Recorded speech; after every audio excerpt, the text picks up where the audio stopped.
Imagine your entire career just vanishing into thin air. Talk about a total nightmare. Our guy is sitting there in the wreckage of his office, feeling that crushing weight. He tries calling his boss for answers, but it's just the cold, robotic sound of voicemail. Honestly, it's the classic recipe for a mental breakdown, pure corporate misery at its finest. Staring at his phone, he's clearly spiraling, looking like he's about to lose his marbles. Suddenly he snaps, slamming his fist down because the silence is just too much to handle. Total chaos in his head as he screams into the void, absolutely losing his mind. Fast forward 6 weeks, and the vibe has shifted from office drama to street-level struggle. He's out here getting rejected from a cafe job, apparently being too old is a thing now. Walking away with nothing but a sigh, he's realizing the grind is officially rigged against him. Our guy is spiraling, realizing he's been jobless for a month and is totally cooked. Walking down the street, he's doing the math on his bank account, it's basically zero. Rent is looming over his head like a dark cloud, making him sweat bullets. Suddenly he stops dead in his tracks, squinting at something that's blindingly bright. Out of nowhere, a massive convenience store has popped up, looking way too clean. He's staring at the storefront, wondering if he's finally lost his mind from the stress. Those recruitment flyers are plastered everywhere, practically begging for anyone with a pulse. The sign is screaming for part-timers with zero restrictions. Talk about a total red flag. He steps inside, trying to play it cool while asking about the job posting. The girl behind the counter looks like she's seen a ghost, totally stunned by his arrival. The manager is practically vibrating with excitement, confirming she's actually the one in charge. Chan is visibly shook, struggling to process that this young-looking girl is his potential boss. She quickly pivots to hospitality mode, scrambling to get him a seat and a drink. Our guy is just trying to keep his cool, ordering an Americano while she fumbles around. Paperwork time as she starts jotting down his details while he spills his life story. He confirms he's 29 and local, hoping this is finally his ticket out of the gutter. She probes about his past experience and he plays it straight, claiming he's done this before.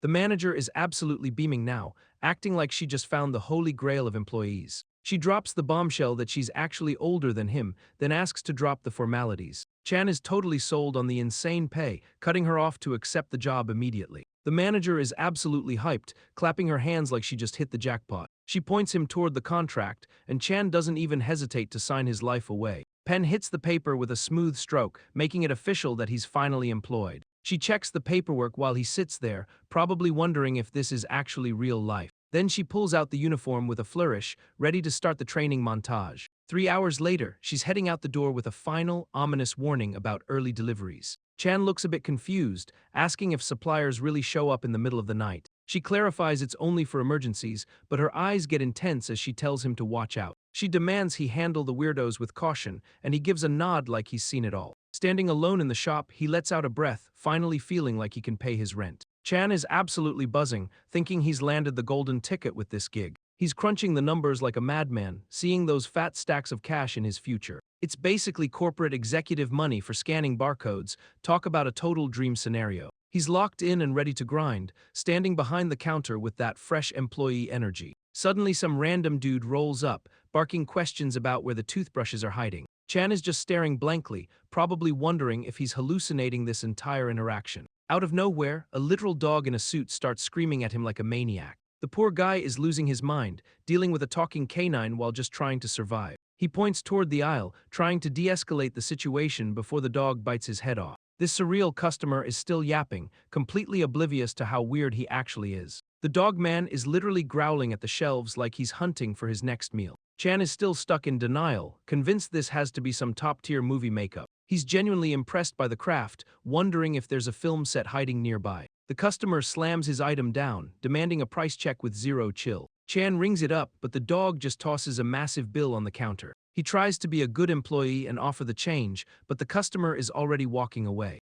The dog snaps back with pure rage, clearly done with this whole retail experience. A sharp bell rings as the door swings open, signaling the end of that bizarre encounter. Our guy is left standing there, totally baffled by how normal that weirdo actually seemed. He's spiraling again, questioning how makeup can be this realistic while the dog's barking still echoes. A literal mountain of coins slams onto the counter, shaking the whole store. Chan watches in pure disbelief as the metal pile grows, wondering if he's dreaming. A gray-skinned goblin with yellow glasses pops up, demanding a quick exchange for bills. Our guy is absolutely losing his grip on reality, clutching his head in total shock. He stares at the goblin, still trying to process that this isn't some elaborate prank. The creature starts spinning a coin on the counter, impatient for the transaction to finish. Chan is forced to pick up the phone, calling his boss to report this madness. He explains the situation with a shaky voice, sounding like he's on the verge of tears. The goblin flashes a creepy, toothy grin while fanning out his fresh cash. Slumped over the counter, Chan just wants to quit and go home to his bed.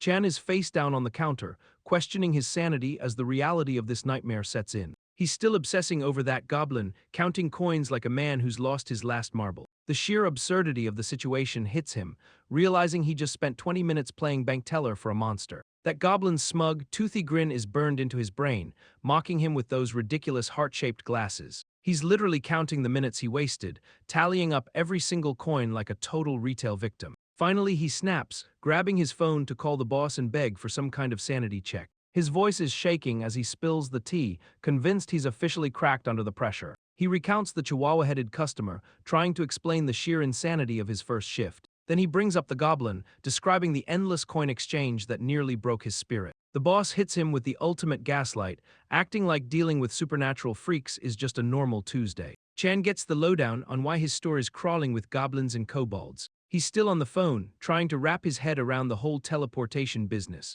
Clutching his hair in total confusion, he demands to know if he's working for a boss or a wizard. The manager doesn't even blink, casually dropping the fact that she's a full-blown magician. Glowing magical circles light up the shop, proving she's not messing around with these spells. She explains that the store literally shifts locations to keep the inventory moving. Walking through the aisles, Chan is just trying to process this absolute insanity. She brushes off his questions, promising to fill him in on the details tomorrow. Our guy is staring at his phone like it's an alien artifact, completely losing his grip. Meanwhile, the store is packed with winged freaks and monsters, making him look like the odd one out. A bull-headed brute and some skeleton students are just casually waiting outside. Meanwhile, the street is crawling with weirdos, including a flying witch and a robot. Chan is trying to play off his ice guy confession as a total joke, but he stands there looking stiff, clearly sweating bullets while waiting for a reaction. He doubles down on the phone, finally admitting that he's from a magicless world, explaining that where he comes from, monsters and spells don't exist at all.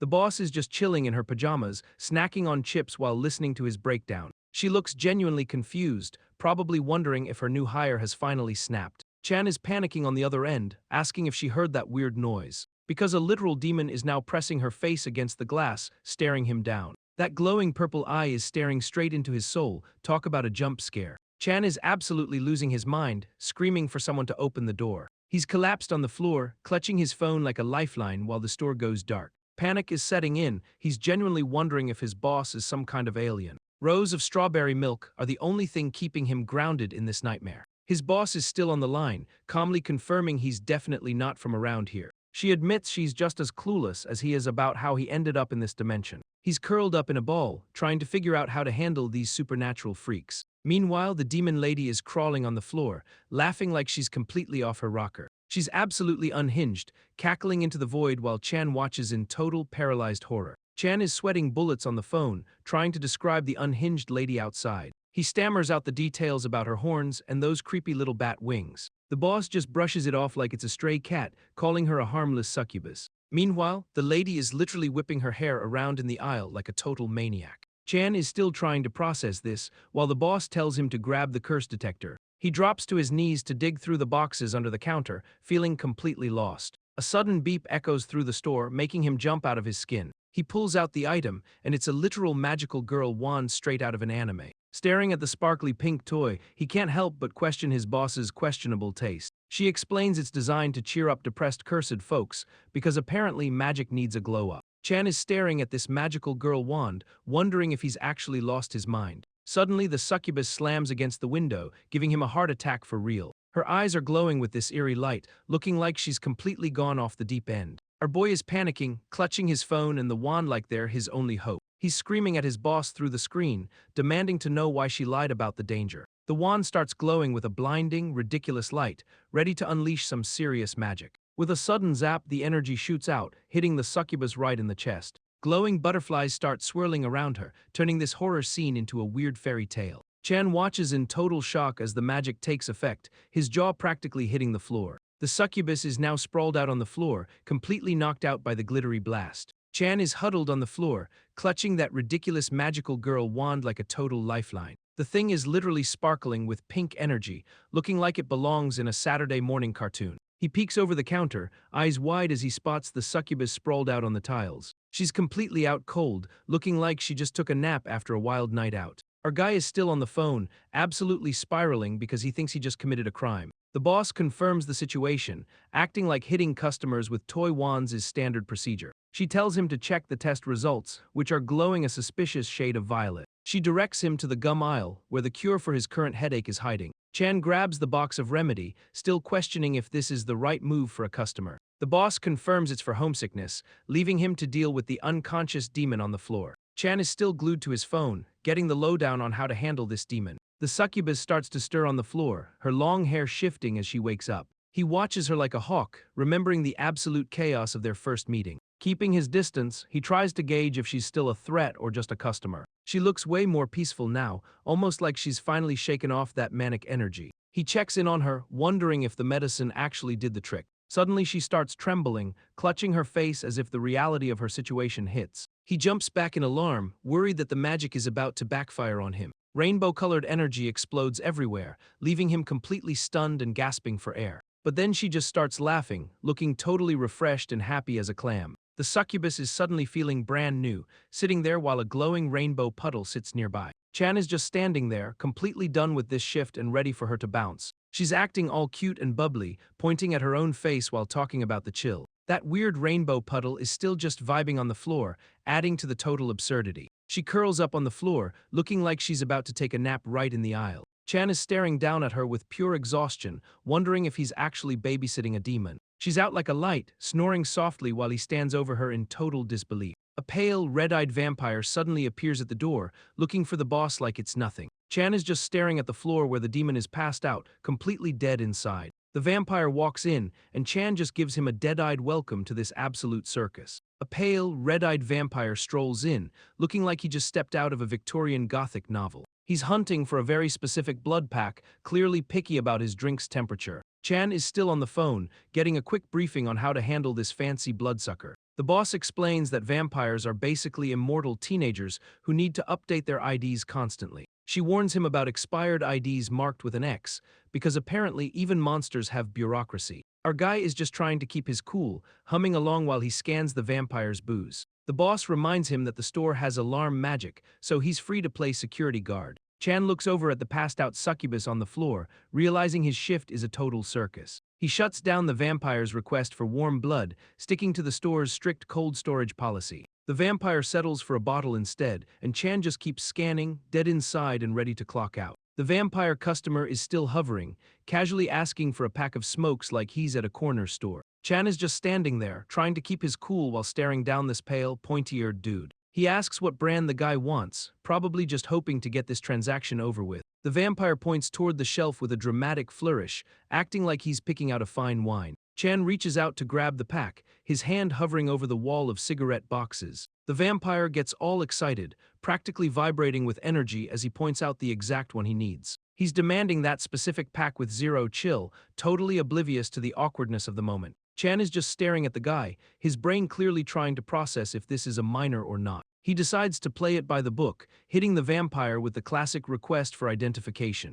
The vampire looks totally annoyed, complaining that his ID is expired because of some bureaucratic renewal process. Chan keeps his cool, politely asking the vampire to cough up some valid identification. But the guy is totally dodging the request, claiming he's from the military like that's a free pass. He's getting super aggressive now, barking at Chan to hurry up because his friends are waiting. Our guy is just over it, muttering about how annoying these supernatural customers are becoming. He finally takes the ID, noticing that massive red X stamped right across the face. Chan is squinting at the card, feeling like something is definitely off about this whole vibe. He holds the card up, and suddenly the whole thing starts glowing with this weird, mystical light. He's genuinely confused, wondering what the heck is happening with this rainbow-colored magical effect. The vampire is staring at the card too, looking just as baffled as our boy Chan. Then the card erupts in a blinding, sparkly rainbow explosion that lights up the entire store. The ID card erupts in a blinding rainbow light, leaving Chan totally panicked and confused. He's staring at the glowing mess in his hands, wondering if he's accidentally triggered a bomb. The vampire is freaking out too, darting around the store like a bat out of hell. He's literally flying through the air, screaming at Chan to stop the magical chaos immediately. Chan is desperately trying to get rid of the cursed card, begging for a safe place to drop it. Meanwhile, the succubus is still dead to the world, snoring away while the store goes completely nuclear. The whole place is a disaster zone, with the vampire dodging the light beams like he's in an action flick. Chan finally gets a good look at the card, and his jaw hits the floor in pure disbelief. It turns out the vampire just slapped a cartoon cat sticker over his real info. Chan stares him down with a deadpan expression, ready to call him out on this pathetic forgery. The vampire is sweating bullets, looking like he's about to have a total breakdown. Chan is keeping it professional on the phone, reporting the absolute chaos to his boss. He doesn't even hesitate to call the cops, clearly done with this supernatural nonsense. The vampire realizes the jig is up and bolts for the exit like a coward. Chan watches him scramble, probably wondering why he didn't just quit this job yesterday. He's still on the line, breaking down the situation with a calm, tired voice. Holding up the evidence, he explains how he caught the kid trying to pull a fast one. The boss is genuinely impressed, asking how he spotted the fake without any magical alarms. He admits he's seen enough sketchy behavior in his time to know a forgery when he sees one. Meanwhile, the boss is left deep in thought, realizing her new hire might be more observant than she expected. The boss explains that in this wild world, forging IDs is a high-level art form. Some red-skinned demon with a monocle is out there crafting these illusions like a pro. Chan is just standing there, picking up baskets and wondering how he's still sane. He's on the phone, totally baffled by how he managed to spot the fake. The boss asks if that vampire was actually some big-shot threat. He shakes his head, realizing the guy was just a flustered amateur with a sticker. Chan is left wondering what the hell is actually going on in this store. He even considers quitting the gig right then and there, feeling completely overwhelmed. The manager reassures him that he's doing a killer job despite the chaos.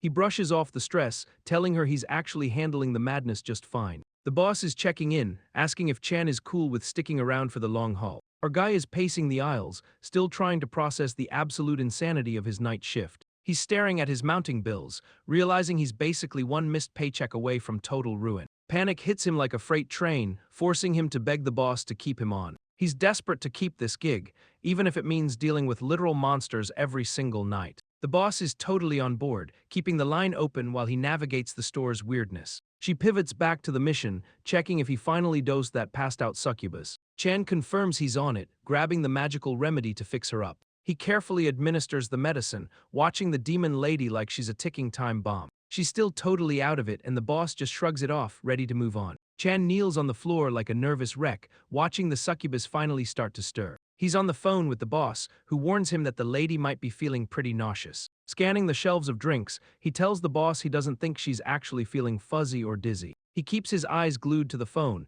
confirming his observation with a simple, tired yes. The boss's name flashes on his screen, and she suggests he run the curse detector one more time. He holds up that ridiculous, sparkly magical girl wand, which is just making noise instead of working. Looking at the phone, he tries to explain that the wand is just acting up and not turning on. The boss seems genuinely concerned, asking if the succubus is in some kind of bad physical condition. Suddenly, the entire store starts shaking, with loud vibrations and strange noises rattling the counters. Chan is absolutely losing his mind, staring at the floor in terror while wondering what the hell is happening. Chan is literally scrambling away, wondering if the sky is actually falling on his head. He bolts out the door like his life depends on it, desperate to escape the chaos. Outside, he's greeted by a massive, towering wall of crates that appeared out of thin air. Suddenly, a giant white feather drifts down from the heavens, signaling something truly wild is coming. A literal Pegasus descends from the night sky, looking like a majestic beast from a fantasy epic. The rider is a girl with a vibrant blue ponytail,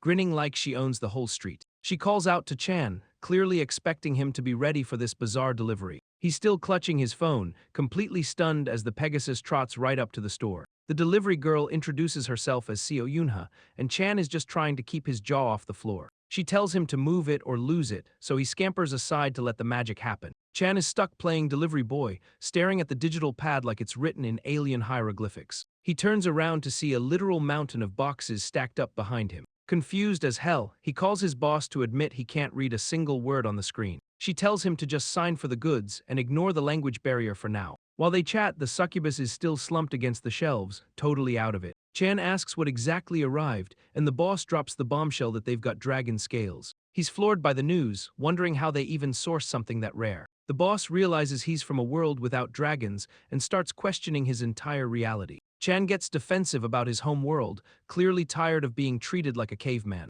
He finally spots the succubus waking up, realizing his shift is about to get even weirder. Chan is desperately pleading with his boss to call a taxi for this weirdo. He's literally ushering the succubus toward the waiting cab, just wanting her out of his sight. She's still looking dazed and confused, clutching her bag like she's in a total trance. Chan hands over her receipt and card, trying to keep his distance from the supernatural mess. He drops the items into her hand, warning her to hold on tight before she loses them. The boss is still on the line, questioning if the lady had too much to drink. He explains that it's just a lingering curse, but the medicine should have done the trick. Despite the cure, he's still feeling uneasy about the whole situation and tells her to take care. The succubus starts waxing poetic about the nature of love, sounding like a total philosopher. She stares off into the distance, lamenting about some unreachable desire while Chan just watches in silence. The succubus leans in close, her horns casting a shadow as she demands to know what he meant. Chan just stares back, completely drained and ready to end this weird conversation for good. He tells her to just forget the whole thing, clearly wanting to put some distance between them. A taxi pulls up in the background, its lights cutting through the night as he sighs in relief. He watches her walk away, finally getting a moment of peace in this chaotic, neon-lit nightmare. The delivery girl, Seo Yunha, stands in the store looking totally stressed out and annoyed. She's clutching her head, wondering why her sister is making things so complicated with these deliveries. Chan stands there with a confused look, wondering why she's suddenly pulling the dragon scales back. He glances over at the cigarette rack, realizing the boss and her sister have been chatting forever. Seo Yunha stares at her glowing phone screen, genuinely worried if the situation is actually getting serious. Chan recalls the absolute drama of his past, watching the boss and a delivery guy bicker over a sprouted potato. It was a total petty war over spoiled goods, proving that even in this magic world, retail is a nightmare. Yunha is standing there, checking her phone and wondering what a part-timer could possibly do about defective stock. She figures the best move is to just act like a meerkat and let the higher-ups handle the mess. Turning to Chan, she confirms his identity, making sure she's got the right guy for this weird task. She holds up her phone to show a video call with her sister, who is beaming at him. The boss chimes in from the screen, asking Chan to help Yunha inspect the quality of those dragon scales. Our boy is completely caught off guard, pointing at himself like he's being drafted into a fantasy quest. They head down a stone staircase that looks like it belongs in a castle, not a shop. Chan is staring at the torchlit dungeon storage, finally questioning if this place is actually a store at all. Chan looks absolutely shook, staring into the depths of this creepy, stone-walled storage room. Yunha just laughs it off, telling him he'll get used to the weirdness soon enough. She keeps roasting her sister's questionable taste in store decor while Chan just stands there. The boss chimes in through the phone, acting like her chaotic interior design is totally fine. Yunha leads the way into the dark, torchlit abyss, with Chan trailing behind like a lost puppy. She tells him to hang back because the area ahead is a total disaster zone. Chan is still on the phone, trying to figure out why he's even down here in the first place. The boss tells him to just follow orders because she's already got a master plan. Suddenly, they step into the main room and it's covered in this glowing, viscous purple sludge. A massive sealed container is leaking the stuff everywhere, looking like a portal to pure nightmare fuel. Chan is staring at the glowing purple mess, wondering how his life hit this low. Yunha explains that this toxic sludge is basically magical waste from a botched purification job. He points at a weird, shell-like object, asking if that's actually a dragon scale. She confirms it, noting that the countryside dragons are being totally neglected by their handlers. The sludge is bubbling with raw, contaminated energy, making the whole room feel like a hazard. Yunha sighs, realizing they're stuck doing this cleanup in the middle of the night. She turns to Chan, putting him on the spot to help fix this disaster. The boss pops up on his screen, asking if he's ready to get his hands dirty. Chan looks like he's seen a ghost, completely paralyzed by the thought of touching that slime. Yunha holds out a glowing tool, forcing him to face the gross reality of his shift. That glowing purple sludge looks like toxic waste from a sci-fi horror flick.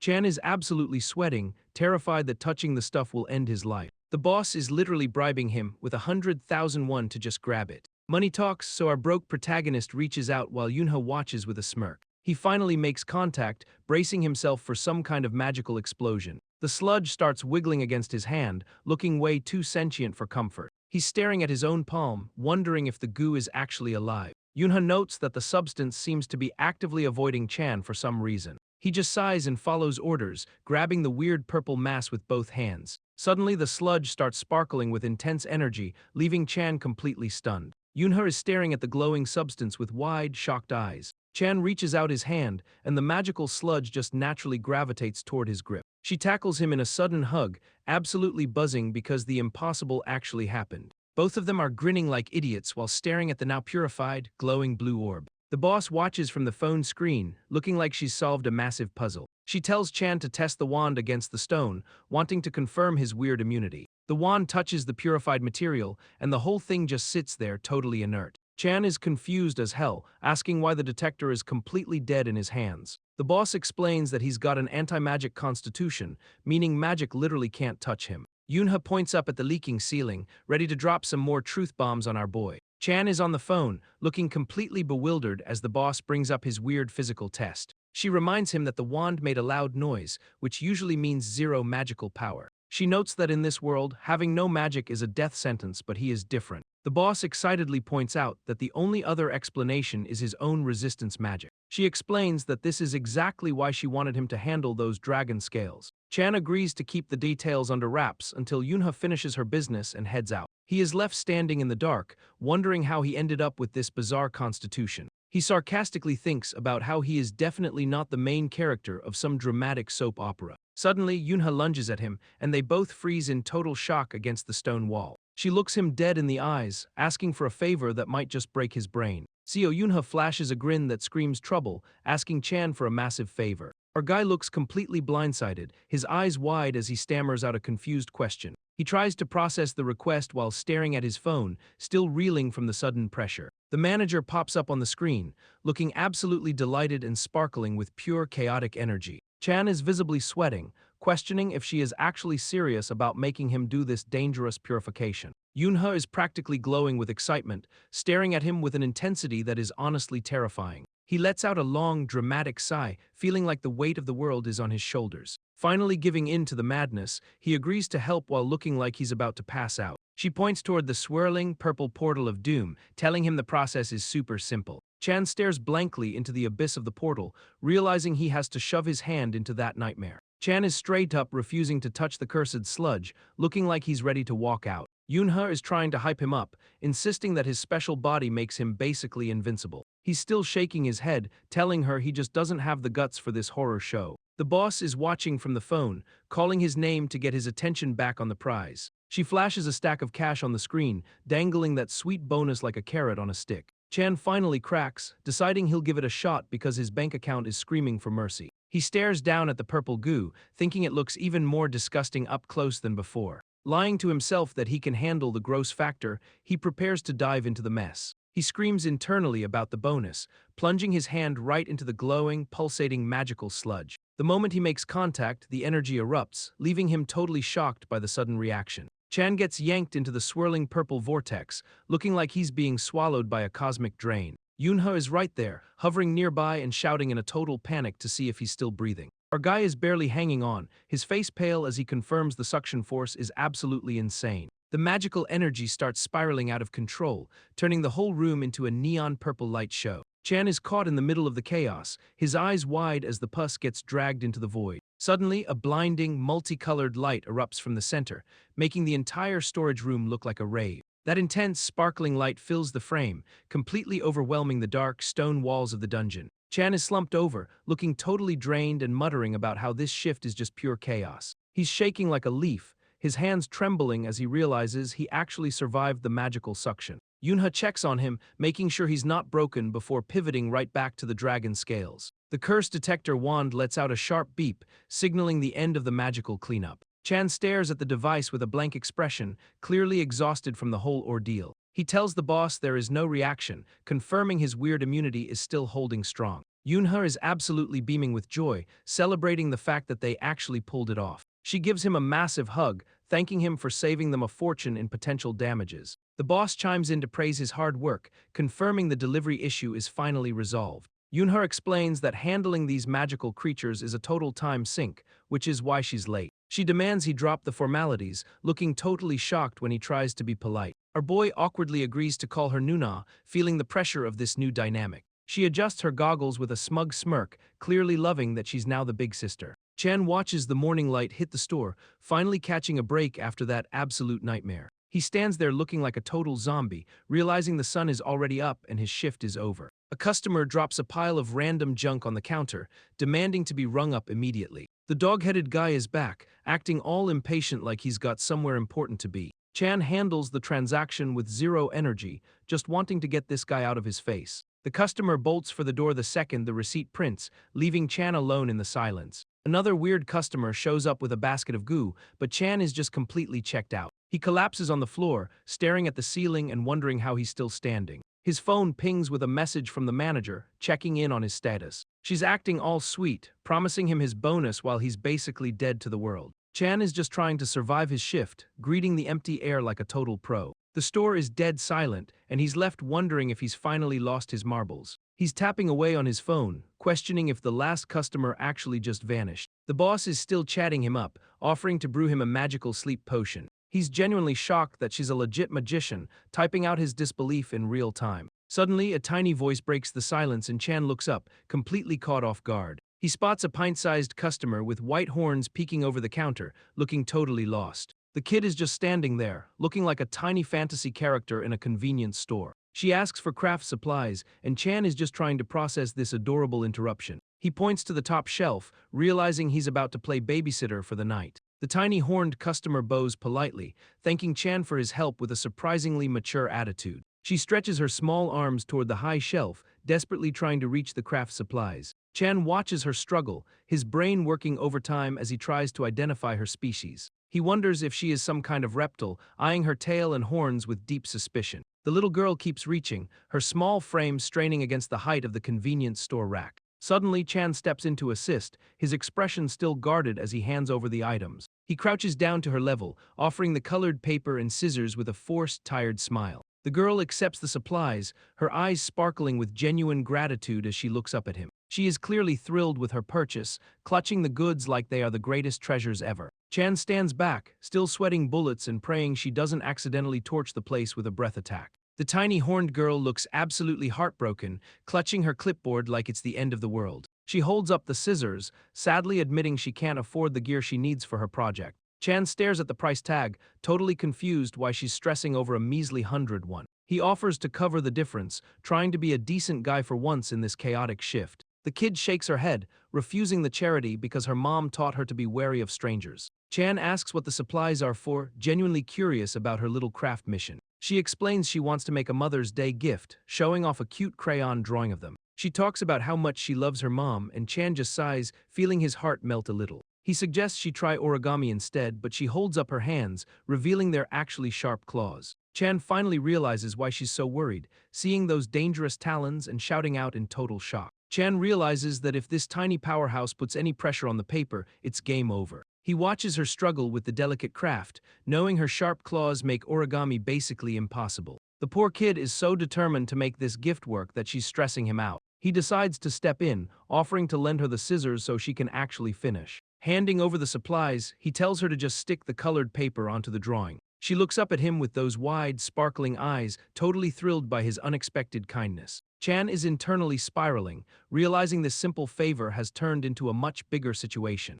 He watches her focus intensely on the cutting, worried she might accidentally shred the whole store. She wanders off into the aisles to find something else, leaving him to wonder what's next. Suddenly she pops back up, holding a chocolate bar and asking him for the price. Chan walks the tiny horned girl toward the counter, ready to ring up her snack. She drops the exact change on the table, looking serious about this whole transaction. He hands her the chocolate bar, telling her she is finally free to dig in. The kid holds out a second bar, clearly wanting to share the goods with him. He looks totally flustered, trying to explain that he really shouldn't take her snack. She insists he take it, worried about her own teeth but still wanting to be kind. Chan is left standing there with a blank stare, wondering why he is stressing about dental health. They both decide to just share the chocolate, finally settling the debate like total bros. He holds the bar out, ready to enjoy a quick break after the longest night ever. Just as the sun hits, a mysterious girl with brownish-pink hair pops in to greet him. The tiny dragon girl is still busy with her crafts, completely oblivious to the tension. Chan jumps out of his skin as the manager suddenly appears right behind him.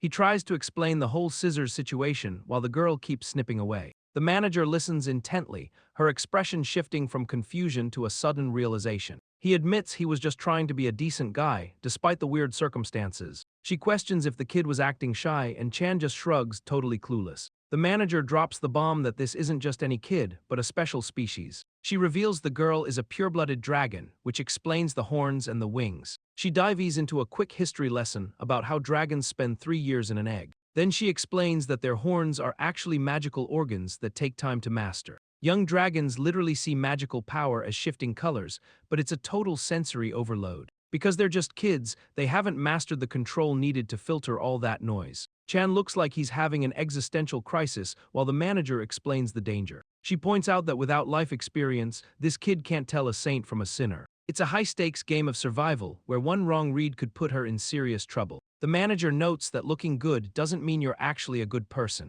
She explains that's exactly why dragon parents are so paranoid about their offspring. The little dragon girl beams, totally proud of her craft project, completely oblivious to the lecture. Chan is just standing there, looking like he's ready to collapse after this long night. The manager suggests she come back later, leaving the little dragon looking a bit bummed out. Chan stands in the store with the little dragon girl, looking like he is finally wrapping up this shift. He tells her she can leave her craft project right there and pick it up in the morning. The tiny dragon looks up at him with wide, innocent eyes, clearly shocked that he is being so helpful. The manager pops in with a massive grin, welcoming the kid back to the shop whenever she wants. The little girl smiles back, offering a polite thank you to the mister who helped her out. The manager suddenly lunges forward with a burst of energy, making a dramatic gesture toward the kid. Chan looks completely caught off guard by the sudden movement, his eyes wide as he realizes what is happening. The manager insists that she is a sister figure and demands the kid address her as such. Chan just sighs and agrees to the title, already tired of the weird family dynamics forming in his store. He turns to the keypad to lock up,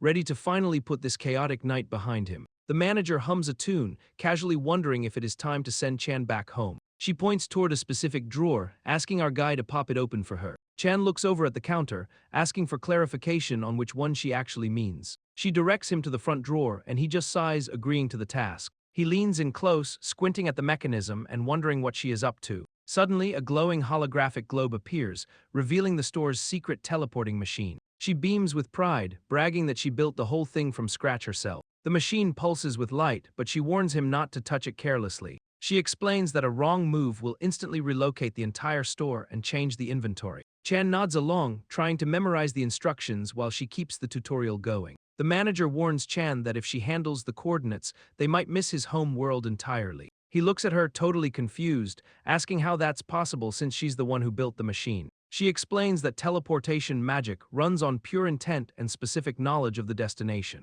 She breaks it down like a tutorial, showing how she needs a clear mental image of where to go. Chan stares at the glowing orb, realizing that without his input, the machine is basically just a paperweight. He points out the contradiction, noting that if magic doesn't affect his constitution, how can he even use it? The guy is clearly overthinking the physics of this, convinced that his immunity will just block the spell. She calls his name, cutting through his spiral with a look that says she's totally got this. She tells him to stop stressing and just trust her, promising that everything is going to work out. Chan finally caves, letting out a breath and agreeing to give the teleportation a shot. Chan stares at the holographic interface, wondering if he really just needs to input his home address. The manager leans in with a bright smile, telling him to focus on his desperate desire to return. He closes his eyes and takes a deep breath, trying to summon every memory of his old life. Tapping the glowing screen with a steady finger, he commits his intent to the machine. Memories of his past life flash by, reminding him of the cruel betrayal he suffered at his old job. Yet he also recalls the simple, genuine happiness of playing with his friends in the neighborhood.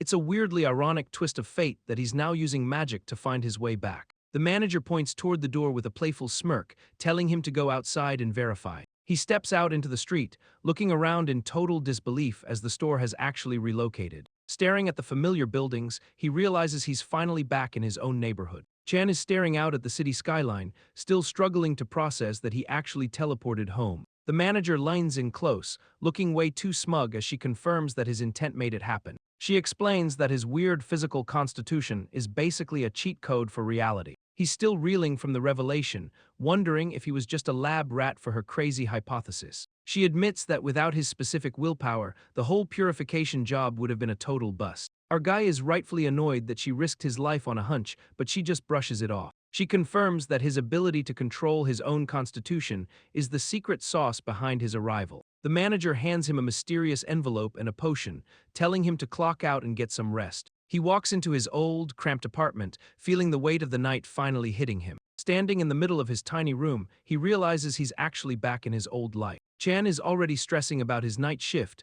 mentally prepping his alarm like a total pro. He pulls out that fancy little potion bottle, remembering the boss actually hooked him up. Looking at the bottle, he's honestly shocked she followed through on her promise to help him sleep. He flops onto his bed, fully expecting this magical concoction to do the heavy lifting. Tilting his head back, he downs the liquid while worrying if he'll even wake up for work. Suddenly, he's wide awake with a jolt, his eyes bugging out like he just saw a ghost. Checking his phone, he sees the time and realizes the potion worked way too well. He stretches out in the street, feeling surprisingly refreshed after that supernatural power nap. Walking toward the store, he's still questioning if his trip home was just a fever dream. He rounds the corner and freezes, seeing the convenience store sitting exactly where he left it. Chan is staring into the void, completely mind-blown that the store is actually still here. He realizes that since the shop is physically present, his trip home definitely wasn't a hallucination. He walks inside, still trying to wrap his head around the fact that this is his reality now. He wonders if he is the only one who can actually see this bizarre, magical storefront.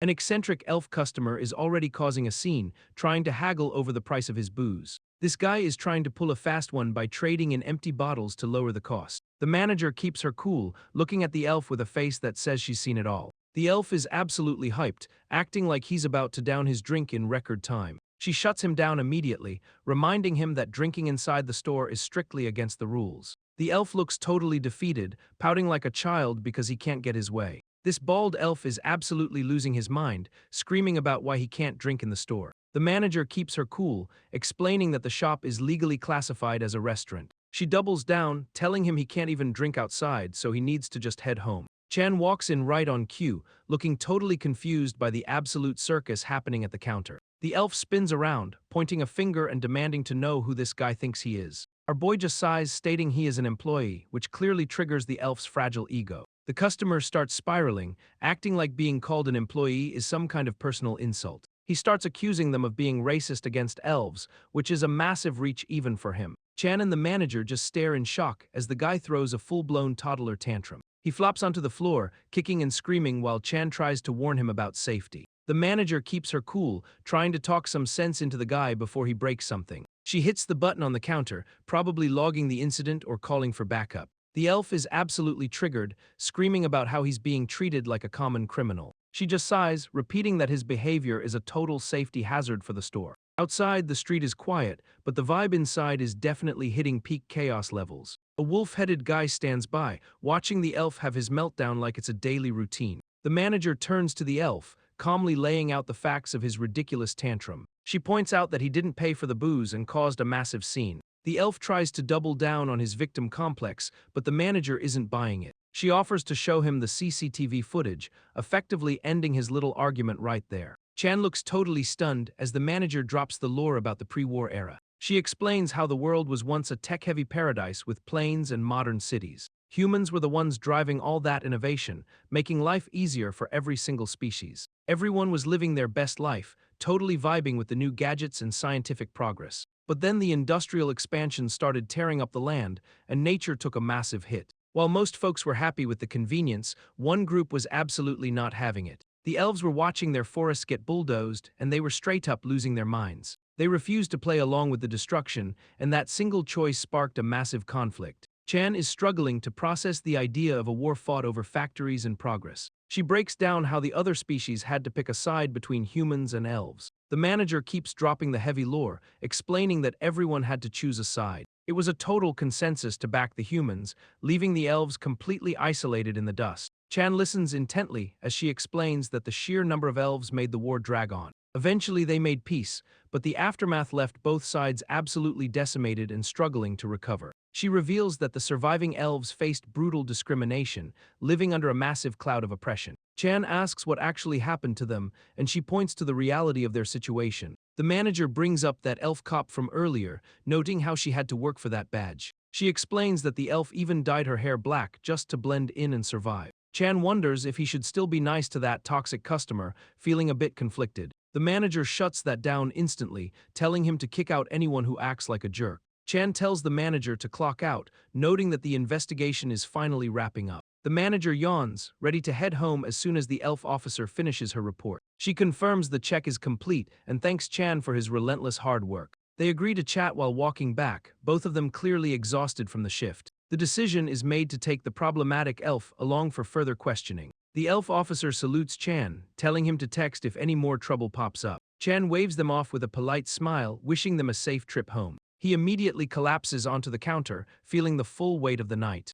Staring at the ceiling, he admits he needs to adapt fast or he's toast. But before he can even rest, that aggressive dog-headed customer starts barking at him again. Chan is absolutely done with this shift, staring blankly while asking if he can just kick this guy out. The chihuahua-headed customer is still growling, demanding to know where the toothpaste is hiding. Our guy points to the shelf, dryly mentioning it's right next to the toothbrush the dog bought yesterday. That sets the customer off, screaming about how he's supposed to know what that even means. Chan is clearly over the drama, looking like he's about to file a formal complaint with the manager. He tells the dog to follow him, leading the way to the aisle with a heavy, tired sigh. The shelves are stocked with random goods, and Chan gestures to the options like he's doing a huge favor. The customer keeps pressing for a recommendation, but Chan just flatly admits he has no clue. That response triggers another lecture from the dog, who thinks Chan is failing at basic customer service. Finally, Chan just points to a 1+1 deal, hoping this will end the conversation for good. The chihuahua-headed customer is still squatting in the aisle,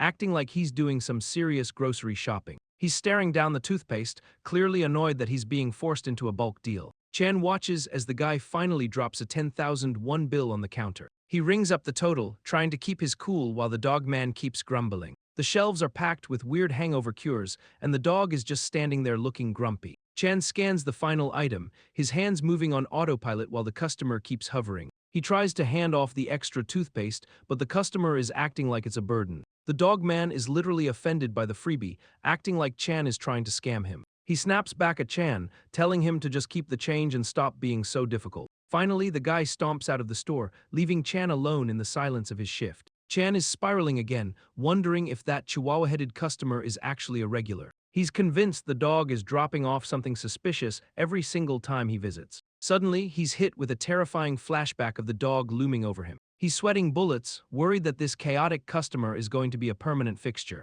Snapping back to reality, he hears a distinct clicking sound echoing through the store. Turning around, he finds a succubus standing there, looking calm and totally collected. He's immediately on edge, flashing back to her manic, ghostly behavior from the previous night. She asks him with a straight face if the store happens to sell resignation letters. Chan is internally screaming, realizing the succubus is back and looking for an exit. He's left wondering if he should just hide on the floor until she finally leaves. Chan is mentally hyping himself up with visions of fat stacks of cash. He's fully committed to grinding out this shift just to secure that sweet paycheck. Suddenly, he snaps back to reality, realizing he's got a customer waiting right there. The succubus looks totally confused, clearly not expecting him to be so zoned out. He pulls out the curse detector wand, awkwardly asking if he can perform a quick scan. She gives him the green light, offering up her hands for the magical inspection. The wand sparkles to life, but Chan is still dwelling on her messy breakdown from yesterday. She starts blushing like crazy, clearly mortified by the memory of her public meltdown. She begs him to drop the subject, looking like she wants the floor to swallow her whole.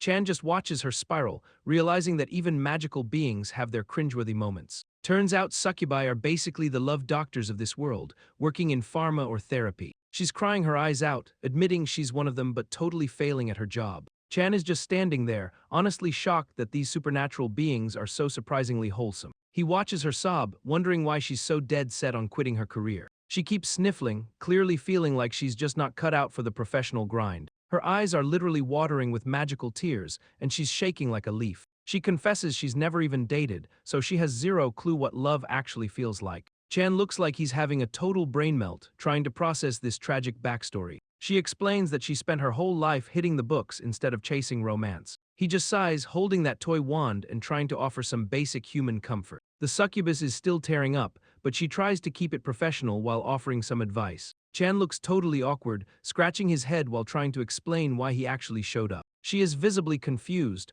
wondering what exactly she could have said to make him come back. He hesitates, realizing he is about to repeat that weird, depressing line he dropped earlier. The succubus suddenly jolts, clearly triggered by the memory of his blunt, cynical take on life. Chan tries to backpedal, explaining he was just rambling without thinking about the emotional weight. She stares at him with wide, intense eyes, demanding to know why his answer was so different. The magical wand starts glowing like a disco ball, making the whole scene feel way too dramatic. She is practically vibrating with curiosity, begging him to define love and share his true thoughts. Chan is visibly panicking, stumbling over his words while trying to admit he is just as clueless as she is. Chan and the succubus are standing in the middle of the store, both admitting they have zero dating experience. She looks absolutely stunned by his confession, her eyes wide as she processes the news. Chan just looks completely drained, his face looking totally bored and over the entire conversation. The succubus lets out a soft, dreamy sigh, looking like she is lost in her own thoughts. He looks away with a sparkle in his eye, begging her to just drop the topic and let him go home. She pulls out a tablet and starts tapping away,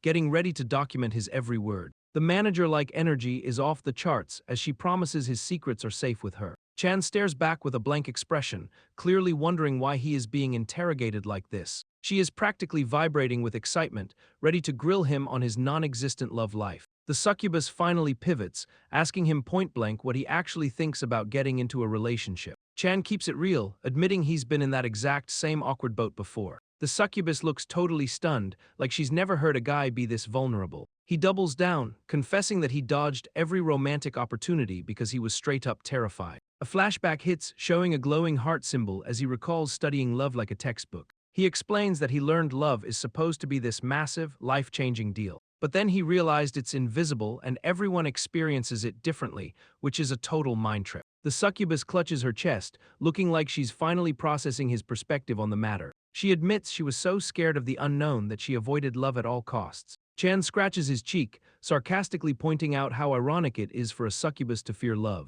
She just stares at him, completely caught off guard by his suggestion to take it lightly. Chan drops a truth bomb, telling the succubus he doesn't actually think love is all that great. She is visibly shocked, leaning in to ask why he would say something so cynical. He explains that his perspective shifted after watching his friend's marriage fall apart. A flashback shows the couple's honeymoon phase, where they were obsessed with each other. But then reality hit, showing them bickering over the smallest things like what to eat for dinner. He notes that the guy eventually regretted the whole marriage because he only saw the flaws. The succubus listens intently, realizing that the guy's initial infatuation was basically a total lie. Chan points out that love is fickle and changes based on the situation, which is a major red flag. He warns her to keep things light and avoid getting sucked into dangerous, toxic emotions. She looks totally confused by his warning, asking him to clarify what he means by dangerous love. Chan breaks down the first red flag, which is forcing your feelings onto someone else. He illustrates the second danger, which is just watching from the sidelines like a total creep.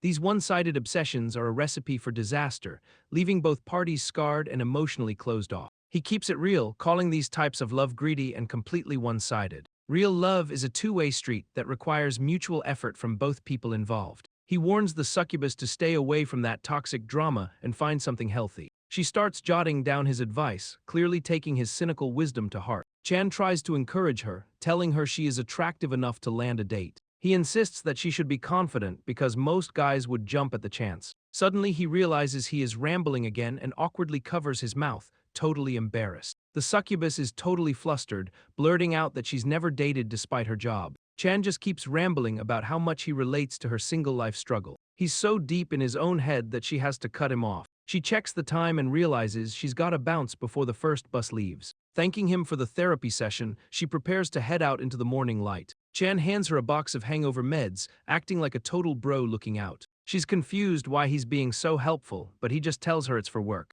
Taking the box, she gives him a shy smile and asks if she can return. The manager pops up, roasting Chan for being way too nice to these weirdos. She warns him that succubi are basically professional stalkers, leaving Chan totally unfazed. The manager is laying down the law, warning Chan to tread carefully with these supernatural types. They're chatting about the young dragon, wondering why she hasn't shown up to finish her craft. Suddenly, a massive crash echoes outside, making them both jump out of their skin. They scramble toward the door, feet pounding against the floor as they hunt for the source. Bursting out onto the street, the manager is already in full panic mode, checking for danger. They find a hooded figure sprawled on the pavement, tangled up in a wrecked bicycle. The figure's faceplate flickers with a digital display, beeping out a polite thanks for the concern. Chan is absolutely floored, staring at the mechanical being like he's seen a ghost. He helps the poor bot up, while the manager keeps fussing over the loud metal impact. Turns out the whole disaster was just a busted bike pedal, leaving them totally baffled. The mechanical visitor points out the obvious,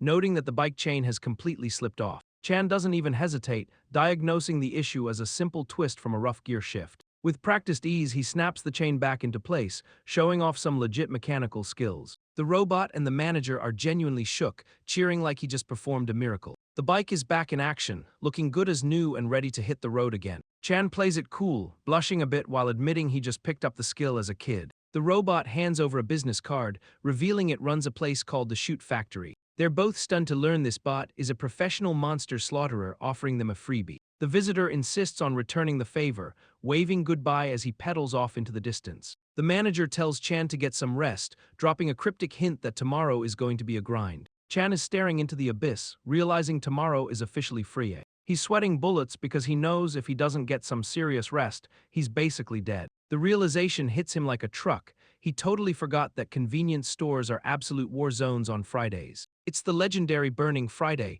the one night where everyone loses their minds. The screen flashes the title card for the chaos, marking the start of the weekend madness. Glasses clink together in a toast as the masses prepare to drown their 5-day stress in booze. The store is packed with every mythical creature imaginable, all looking to party hard. A bottle of soju is held up like a holy relic, signaling the start of the binge. An elf is sitting on the floor, absolutely hammered and ready to belt out his favorite karaoke track. Feathers are flying everywhere as a winged customer joins the concert, turning the store into a total disaster. A winged customer is literally floating through the store, shedding feathers like a snowstorm. She is wailing about her tears shedding, turning the aisles into a total emotional disaster zone. Chan just stands there with a deadpan look, clearly wondering how he ended up in this madness. He holds a bottle of booze and a snack, ready to shut down the party before it starts. The vibe is dark and ominous as he warns the drunkards to pay up before touching anything. Two elves look absolutely terrified, apologizing profusely and offering to buy double the stock.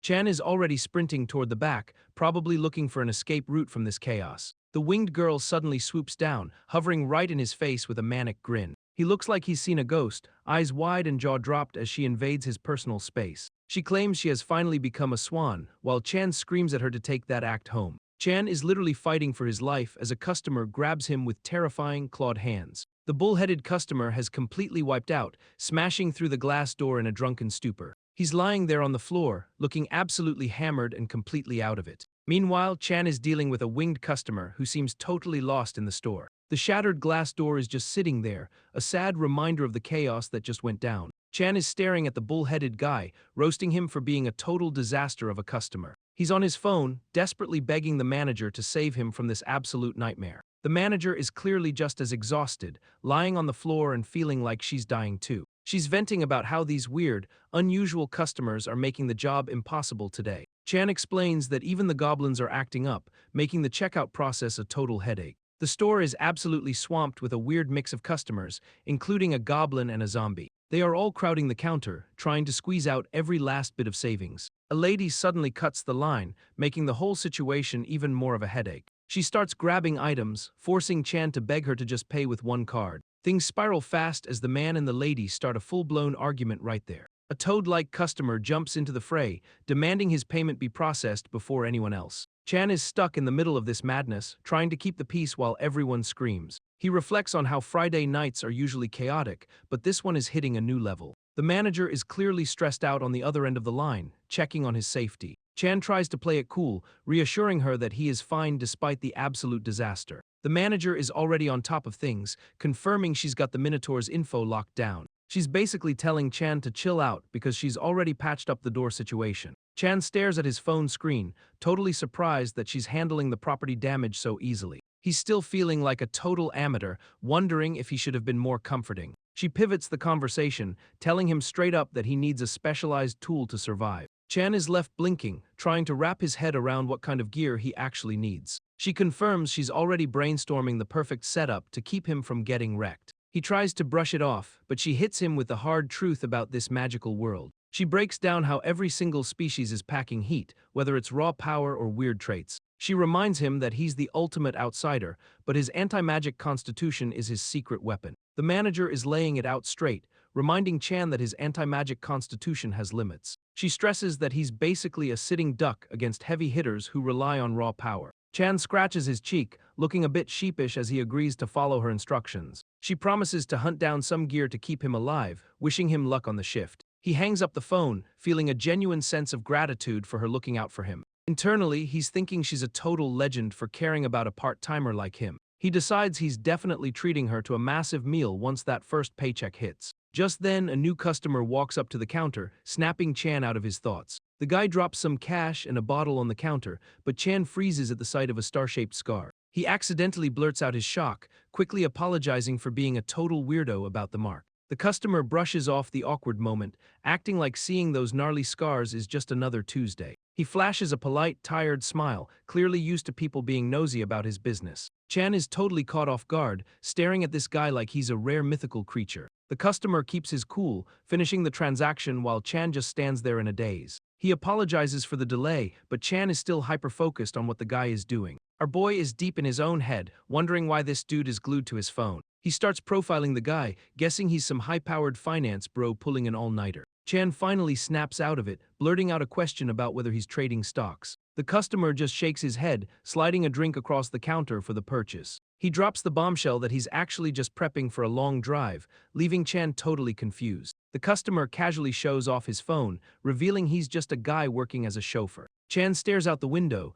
totally distracted by the absolute gridlock of cars clogging up the street. He glances over at the guy, thinking he looks like a total kobold with those weird ears. The customer keeps tapping away at his rideshare app, completely unfazed by the store's quiet vibe. Chan is internally celebrating, feeling like he's finally hit a streak of peace after a long shift. He's praying to the retail gods that the rest of the night stays this chill and drama-free. Suddenly, the guy interrupts his zen, asking if he recognizes a specific location on his map. Chan has to admit he's a total newbie to the area and has no clue where that is. The customer laughs it off, mentioning he's also a fresh face in the chauffeur game. Chan sighs, admitting that while the job was fine until yesterday, a minotaur just wrecked their front door. The beastman chauffeur leans in close, totally looming over Chan like he's about to drop some heavy news. Chan stares out the window, his eyes wide as he spots a massive traffic pileup forming right outside. It's a total disaster zone out there, with two orcs going absolutely ballistic over a fender bender. They're screaming in each other's faces,